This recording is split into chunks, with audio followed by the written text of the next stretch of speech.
Do you like dinosaurs? I like dinosaurs. Actually, who doesn't like dinosaurs? They're definitely interesting creatures, and make for a cool theme that is appealing just about anywhere. A few weeks ago, I produced a video covering Fantasyland's old attractions, and one that I highlighted was the Fantasyland Jet, the park's monorail. During one portion of the ride, it went inside a building and traveled past a diorama featuring Neanderthals, and most importantly to the theme of the video, dinosaurs. Then, the following week, I produced a video about the maintenance problems of the Jurassic Park River Adventure at Islands of Adventure, highlighting why the ride is great, but is in desperate need of a Jurassic World rebuild. Oh, and the land itself is a bit stagnant as well, so it could do with a refresh. So, for the third time this June, I am somehow once again focusing on dinosaurs, which I promise is legitimately just a coincidence. If you're visiting Central Florida and want to see some prehistoric creatures, then you're going to have a decent selection of different options. There's a good chance you've probably at least walked by the T-Rex Cafe in Disney Springs, which I've heard has forgettable food, but actually does have fantastic theming. Disney's Animal Kingdom contains Dinoland USA, which I'm sure many people watching are familiar with in some capacity, and, in my opinion, is one of Disney's best themed and underrated lands. I know people disagree because it's in such a bad state, but I'm also not a fan of Disney threatening to replace it with more bad attractions instead of giving it the attention it needs, allowing it to be elevated into something much better. And, well, I've already spoken at length about Jurassic Park at Universal, which is still pretty great, even if it does need more money thrown its way. There's a variety of other dino-themed exhibits found throughout the state, but there is one last major attraction that I don't think most people have experienced. If you're making the drive between Tampa and Orlando, then there's a good chance that you've noticed Dinosaur World just right off the highway, but likely haven't stopped there yourself. It's actually a bit difficult not to notice, but while it definitely piques curiosity, I'll bet that most people haven't bothered to stop here. So, in today's dinosaur-themed video, let's venture into this mysterious prehistoric swamp located just beyond the highway, and explore one of Florida's oddest, but also intriguingly unique experiences.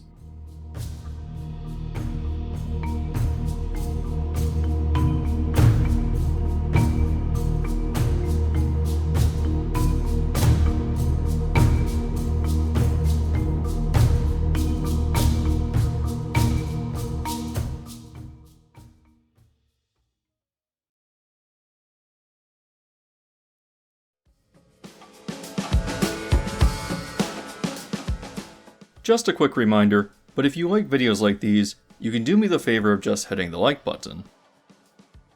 Located near overgrown fields, abandoned buildings, and a sketchy gas station, the Dinosaur World entrance gateway feels out of place because of how impressively it contrasts with the surrounding area.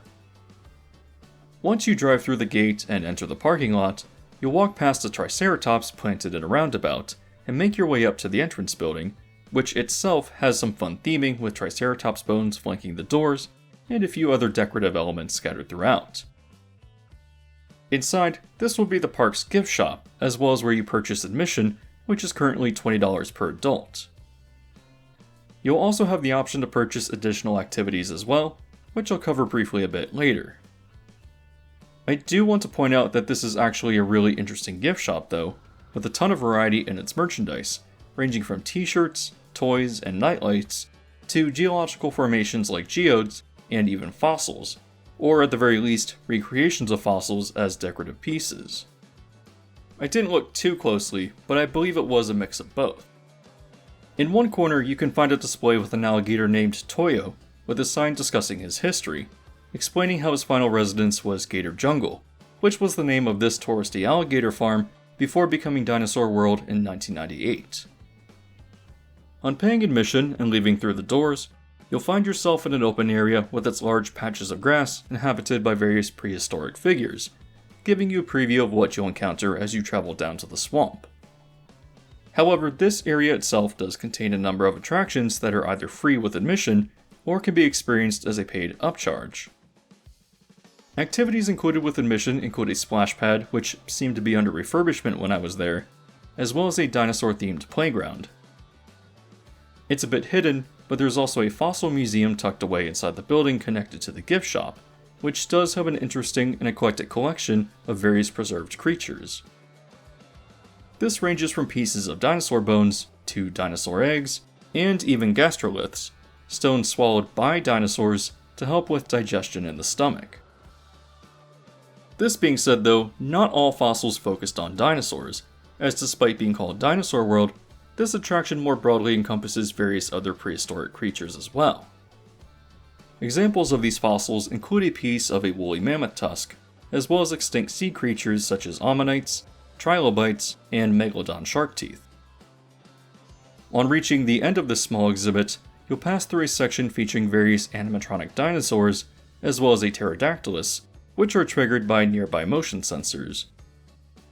It's not really anything special, but it's always fun to see figures with some movement in an exhibit like this. Going back outside, a number of paid activities are available to visitors as well. One of these is a fossil dig, where visitors will use tools to find what I assume are fake fossils that they can take home. Nearby, there's an area with a water trough that allows you to pan through a bag of sediment to find various stones. Finally, Dinosaur World also offers themed Jurassic mini golf, but passing through this area, I'm glad that this is something I decided not to experience. The course itself is just scattered individual pieces placed in the grass where dinosaur figures were already located, which makes for an underwhelming experience, especially since the holes themselves look incredibly simple. I believe this was intended for small children, but I think Dinosaur World could benefit from an actual mini golf course with interesting elements. It certainly seems like they have the space to build one.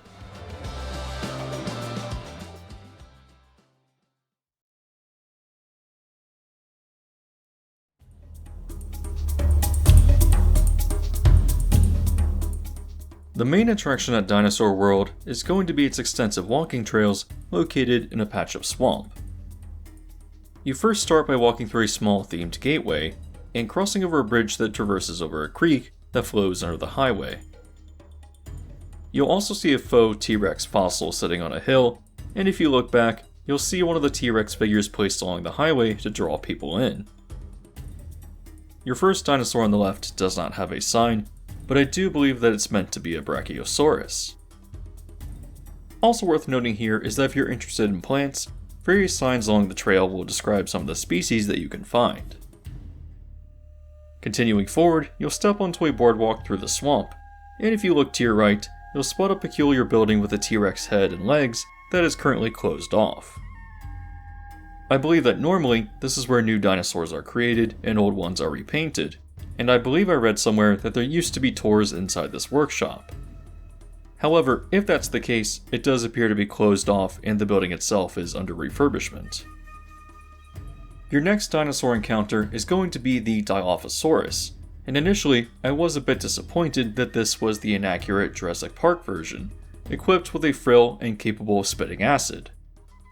However, its respective sign does make it clear that that's exactly what this is, and you can spot a more accurate depiction of the same creature later in the trails.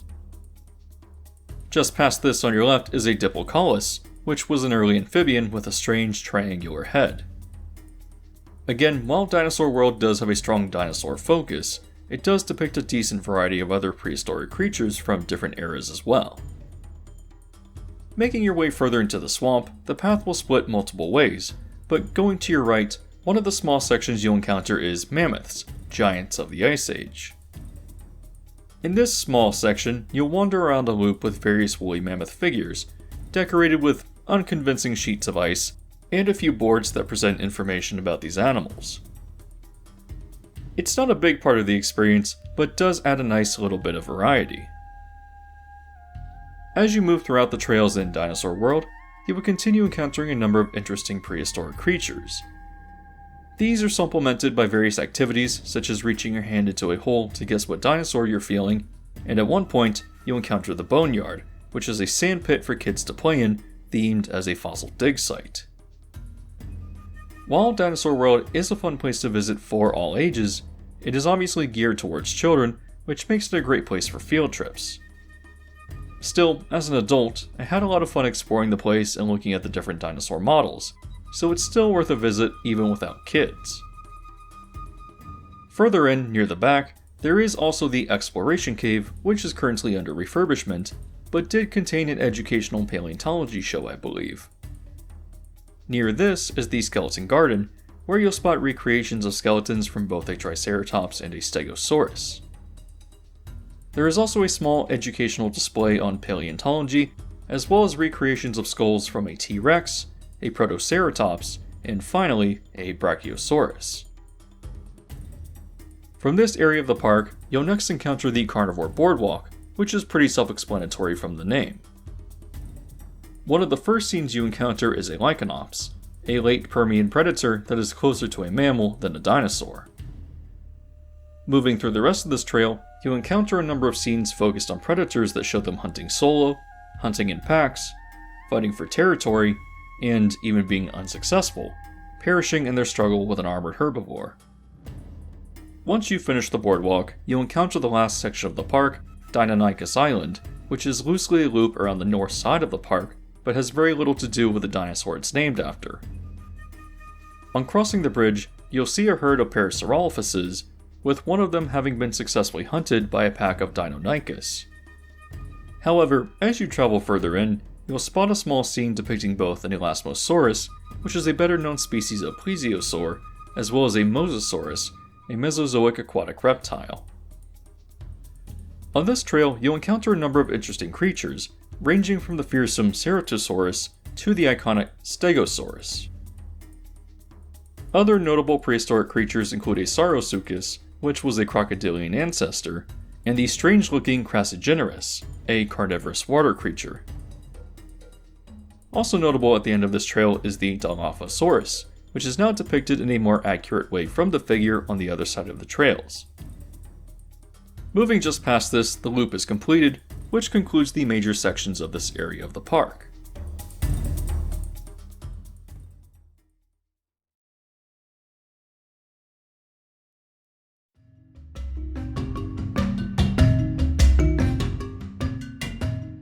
There is quite a bit that I didn't cover when discussing the trails in the back of the park, including pathways that lead to other dinosaur figures without a theme.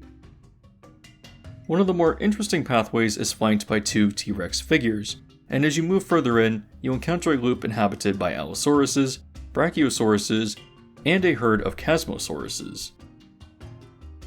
Another short trail that you might end up missing contains depictions of both the Spinosaurus as well as the Ultrasaur.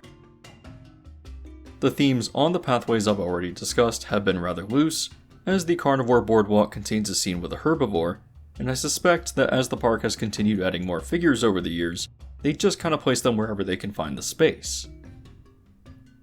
There's a lot that I didn't discuss or show because it would be tedious to experience so many figures through video, but the experience is really fun in person, especially since these creatures fit right in with the swampy environment. Without a map, the trails can become a bit confusing, but this can also evoke a sense of discovery, wondering what you'll see next. For example, there's a small building located somewhere in the middle of the swamp, which discusses the importance of fossils and highlights more recent extinct creatures such as woolly mammoths and giant sloths. What also makes this attraction interesting isn't just its extensive trails, but also the kitsch that it leans into. There are plenty of silly photo ops available throughout the trails or near the main gift shop, and even the rentable strollers are themed to various dinosaurs and eggshells. Worth noting as well are the Parasaurolophus trash cans. On the surface, Dinosaur World and its trails might not seem like the most exciting attraction, but it is a nice place to spend about an hour for the admission fee of $20. I can think of much smaller attractions where I've spent about the same amount of money for far less, and combined with the small museum and educational aspect, I think that Dinosaur World is worth stopping off the highway for if you're traveling between Tampa and Orlando. Judging from the number of summer camp groups that I saw there, it does appear to be a big hit with children as well, which I'm sure is the target demographic, but it's still a fun place for adults if you go in with the right expectations. So, if you've ever seen Dinosaur World off the highway, but have never been curious enough to check it out, Hopefully, you'll make the effort to visit the next time you get the chance. It's a really good value for a roadside attraction, and it's a place that I think is worth supporting as a fun, quick, and educational experience. Once again, if you enjoy videos like these, you can do me a favor by leaving a like. As always, if you have not yet hit the subscribe button with bell notification, you can do so to be alerted to new videos as they release.